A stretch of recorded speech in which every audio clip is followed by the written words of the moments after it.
ഒരു ഭാഷയെ ഇത്രയധികം സോഷ്യൽ സ്റ്റാറ്റസുമായിട്ട് ചേർത്ത് വെച്ചിരിക്കുന്നത് ഒരുപക്ഷെ നമ്മൾ ബ്രിട്ടീഷ് കോളനിയുടെ ഭാഗമായിരുന്നത് കൊണ്ട് മാത്രമായിരിക്കും. ഇംഗ്ലീഷ് സംസാരിക്കാൻ പഠിച്ചിരിക്കുന്ന നിങ്ങൾ ജോലി സ്ഥലത്തും വിദേശത്തുമൊക്കെ വളരെ പ്രയോജനം ചെയ്യുമെന്നുള്ള കാര്യത്തിൽ യാതൊരു സംശയവുമില്ല. ഹിന്ദിയും അറബിക്കും സ്പാനിഷുമൊക്കെ അങ്ങനെ തന്നെയാണ്. പക്ഷേ അതിന് ഇൻ്റലിജൻസുമായിട്ടോ കൾച്ചറുമായിട്ടോ ഒന്നും യാതൊരു ബന്ധവുമില്ല.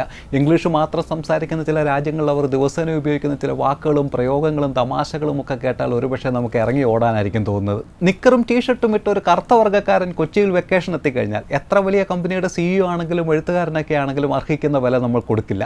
ബാഗിൽ എന്താ കഞ്ചാവാണോ എന്ന് ചോദിക്കും, ടാക്സിക്കുള്ള കാശ് കയ്യിലുണ്ടോ എന്ന് അന്വേഷിക്കും, കളിയാക്കും.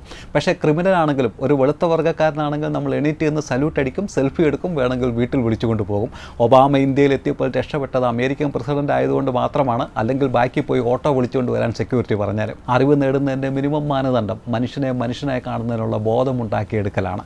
അതില്ലെങ്കിൽ പിന്നെ പേരിനോട് ചേർത്ത് വെച്ചിരിക്കുന്ന അക്ഷരങ്ങൾക്കൊന്നും വലിയ പ്രസക്തിയില്ല.